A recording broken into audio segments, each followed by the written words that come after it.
Hello guys, welcome back to the channel. In this video, I'll be showing you how we can find our stored messages on WhatsApp.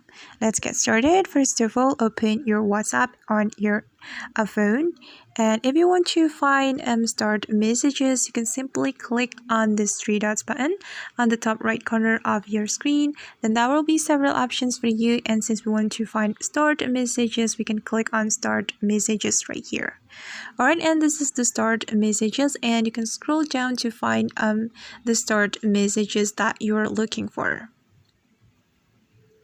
Okay guys, and that's how we can find stored messages on WhatsApp. I hope this video will be helpful for you. Thank you so much for watching, and if you find this video is useful, don't forget to hit the like button, leave your comments, and also subscribe to this channel. See you on the next video.